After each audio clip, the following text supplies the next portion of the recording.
J'ai abordé la tapisserie un petit peu par hasard, parce que j'étais très attiré, étant tout jeune, j'étais très attiré par la peinture bien sûr, mais par la peinture murale en particulier, par la dimension murale, plus que par la tapisserie proprement dite. Et j'ai eu la chance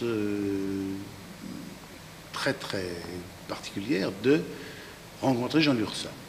Et j'ai rencontré Jean Lurçat quand j'étais dans un cours de dessin. Jean Lurçat est entré un jour dans ce cours, c'était un monsieur que je ne connaissais pas, et il a demandé s'il y avait parmi les élèves qui travaillaient dans ce cours de dessin, qui se trouvait à Montparnasse, s'il y avait quelqu'un qui serait intéressé de travailler avec lui sur une commande de l'État. Et vraiment, il se trouve que j'ai eu la chance d'être le premier à me lever. Ah oui. Et j'ai fait la connaissance de Jean Lurçat comme ça, sans savoir très bien, je ne connaissais pas le nom de Jean Lurçat à l'époque, il n'était pas très connu, ça se passait en 1938 ou 38. Et Jean Lurçat m'a dit, voilà, j'ai une commande de tapisserie pour le Mobilier National, est-ce que tu veux travailler avec moi là-dessus? Alors, j'étais enthousiasmé, bien sûr. Je l'ai retrouvé dans son atelier quelques jours après. Et mon travail était assez curieux car il consistait à la fois à poser pour des dessins de vignerons, car cette commande a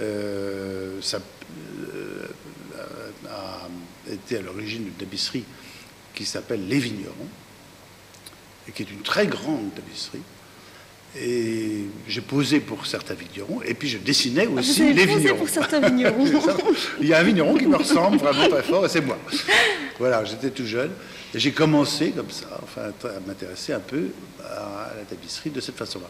Et puis ça n'a pas duré longtemps, malheureusement, parce que j'étais très enthousiaste. C'était très passionnant de travailler avec Jean Lurçat. Mais il y a eu la guerre, il y a eu la mobilisation, j'ai été mobilisé, j'ai perdu de vue complètement, non seulement Jean Lurçat, mais la tapisserie. Et puis, je l'ai retrouvé en 1945 et il m'a reproposé de venir retravailler avec lui. C'était à ce moment-là, il habitait à ce moment-là à Souillac, plus exactement à Lanzac, qui était un petit village à côté de Souillac. Et j'ai travaillé avec lui pendant près d'un an. Pendant près d'un an. C'est une longue expérience. Vraiment comme aide. Oui. Connaissant rien à la technique, ne connaissant rien. Enfin, j'étais là pour décider sous sa direction. Et ça m'a vraiment attiré énormément. Je crois que la dimension murale, je l'avais déjà un peu dans la peau. J'en avais envie, j'en avais une très forte envie. Mais la technique de la tapisserie, je ne connaissais pas bien. Et puis alors là, j'y ai pris goût et je suis venu ensuite à Aubusson. J'ai même été professeur à l'atelier école d'Aubusson, autrefois en 1947, je crois. Pendant quelques mois, pendant un an. Et puis de là est venue enfin un peu toute la suite des événements. Oui, et vous avez, si j'en crois votre biographe, fait tisser votre première tapisserie chez Goubli en 1945. Oui. Vous avez des souvenirs précis Ah oui, mais ça c'était justement grâce à Jean Lurçat, qui travaillait à ce moment-là beaucoup avec François Tabar, avec Suzanne Goubli, avec d'autres ateliers encore. Et qui a eu la gentillesse, bien sûr, de me présenter, enfin, tous ces gens avec qui j'étais très en contact. Et Suzanne Goubli m'a en effet tissé ma première tapisserie qui s'appelait déjà Les Oiseaux. Oui. Ce qui était un signe prémoniteur, parce que j'ai fait ensuite beaucoup d'oiseaux. J'ai travaillé avec François Tabar, j'ai travaillé avec Raymond Picot, et j'ai travaillé surtout avec d'abord Pierre Le Gouet et ensuite Camille Le Gouet. Et depuis maintenant une trentaine d'années, je pratiquement travailler sans interruption avec les ateliers Le Gouet. Et j'ai beaucoup de plaisir à travailler avec eux. Parce que cette collaboration entre l'auteur, l'inventeur, si on peut dire, et le technicien, qui apporte quelque chose de très personnel, de très particulier, me semble une chose essentielle. Et je crois que nous touchons un point vraiment essentiel du problème de la tapisserie. Parce que vous savez comme moi qu'il y a beaucoup d'écoles, beaucoup de tendances différentes. Il y a des gens qui considèrent que le rôle du peintre, c'est seulement de créer et qu'ensuite le technicien doit s'arranger pour trouver une façon de traduire cette création. Je ne suis pas du tout d'accord avec ce point de vue. Effectivement, vous avez dit quelque part que la laine avait le sang chaud. Je pense que la laine a le sang chaud, qu'elle a disons, des caractéristiques, des impératifs, que chaque technique a ses impératifs, et que vouloir travailler en méconnaissant ces impératifs est un non-sens. Et vous me disiez qu'au départ, vous aviez travaillé avec des cartons numérotés, un petit peu dans la lignée de l'URSSA, et puis que vous étiez venu à une autre conception. Comment ça s'est traduit? Pourquoi? J'ai travaillé sur des cartons numérotés avec l'URSSA, parce que l'URSSA travaillait sur des cartons oui. numérotés, qu'il a bien fallu que je me fasse à cette technique qui m'a dérouté terriblement au début. C'est terrifiant pour un jeune artiste qui s'y retrouve déjà très difficilement quand il s'agit de poser un ton à côté d'un autre. C'est pas toujours commode. Oui. De tout d'un coup, penser à ce rapport de ton purement mentalement. Enfin, ça, c'est un exercice qui paraît très délicat. Bien sûr, quand je vois des musiciens qui écrivent une partition, je dois dire, je suis un petit peu stupéfait. Et c'est pourtant comme ça qu'ils travaillent. Mais ils ont toujours le recours de temps en temps se mettre à leur piano et puis de voir ce que ça donne. Oui. Avec l'URSSA, c'était même pas ça parce qu'ils ne faisaient même pas d'esquisse. Ils travaillaient directement sur le carton, grandeur, et ils posaient des numéros. Alors ces numéros, il avait un chapelet en main. Chaque numéro correspondait à une teinte, mais le rapport qu'il fallait se représenter mentalement n'est pas facile. Bon, cette expérience a été très très importante pour moi parce qu'elle m'a obligé à penser la couleur. Et on a trop tendance, justement, quand on est seulement peintre, justement, à faire des essais, seulement à travailler d'une façon expérimentale. J'ai donc été guidé par cette façon de travailler. Et puis quand j'ai commencé à travailler pour moi-même, j'ai eu envie de prendre le contre-pied, c'est-à-dire de peindre mes cartons, parce que je trouve qu'il y a une espèce de plaisir, disons, plus sensuel, plus proche de la vie. Poser une couleur à côté d'une autre, c'est un plaisir. Alors j'ai peint mes cartons et je les ai peints pendant très longtemps. Et il a fallu attendre ces dernières années pour que je revienne au carton numéroté. Et maintenant, je crois que je n'ai pas de... Ce n'est pas une décision définitive. Je n'ai pas d'a priorisme dans ce domaine. Je crois que les deux sont parfaitement valables. Je pense qu'il y a des gens qui sont plus cérébraux, d'autres qui sont plus... qui travaillent de façon plus physique. Et je crois que chacun y trouve sa façon de s'exprimer. Un problème intéressant, une chose que j'aimerais bien savoir de vous, c'est comment se produisent vos périodes de création, si vous voulez, en peinture et en tapisserie. Est-ce que c'est concomitant? Est-ce qu'il y a des poussées qui viennent en même temps? Comment est-ce que ça s'organise? Oui, non. C'est-à-dire que j'ai toujours des sujets en tête, enfin, comme tous les peintres, nous avons des périodes. Alors, des moments où on est très attiré par des éléments plutôt que par d'autres.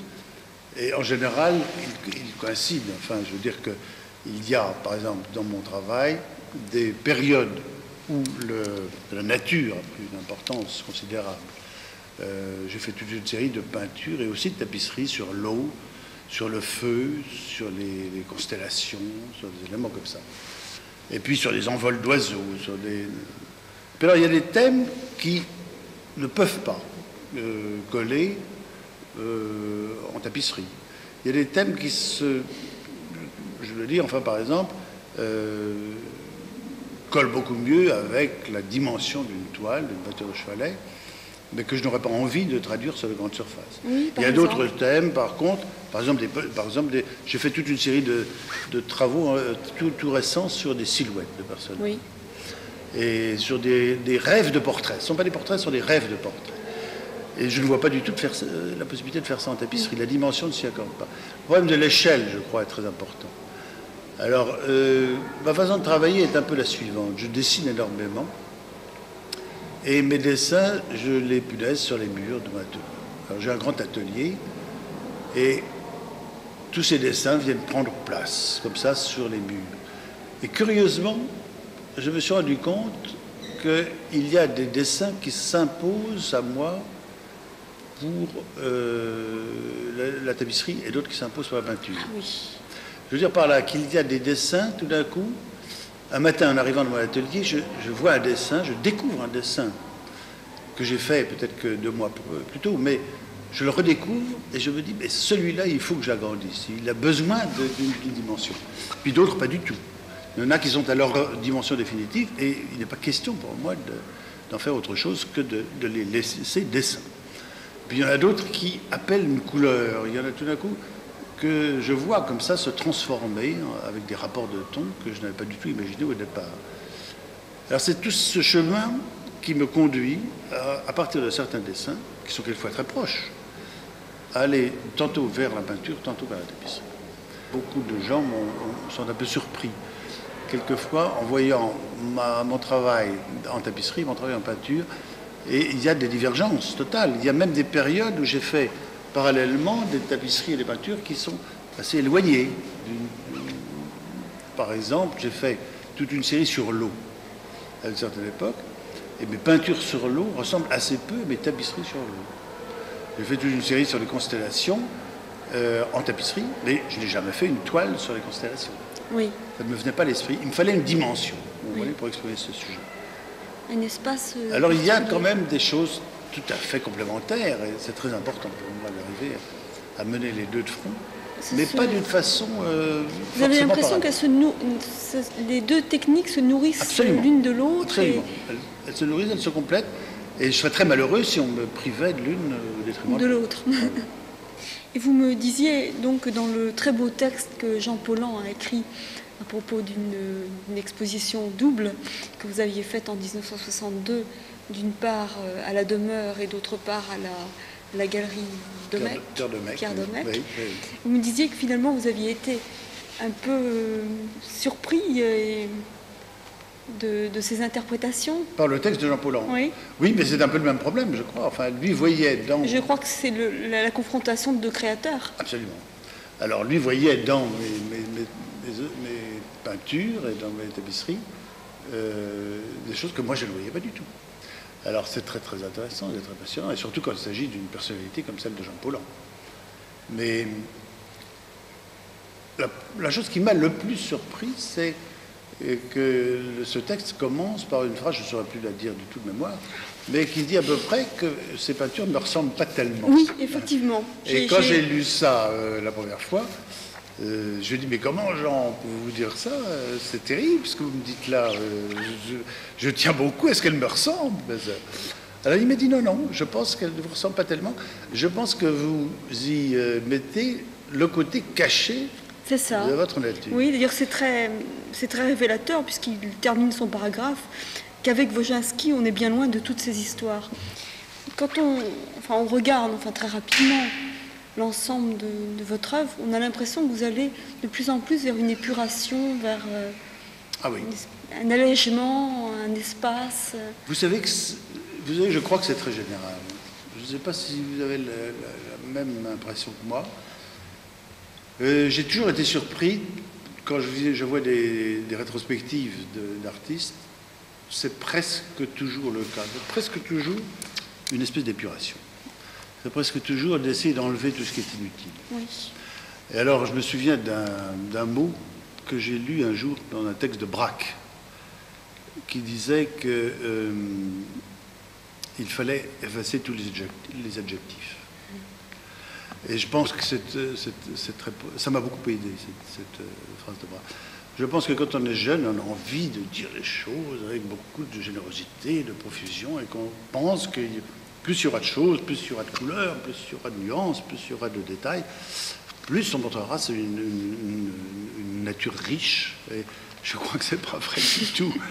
Alors que l'âge et l'expérience, très souvent, ont amené beaucoup de peintres, comme je crois beaucoup d'écrivains, à épurer, à enlever tout ce qui n'est pas indispensable.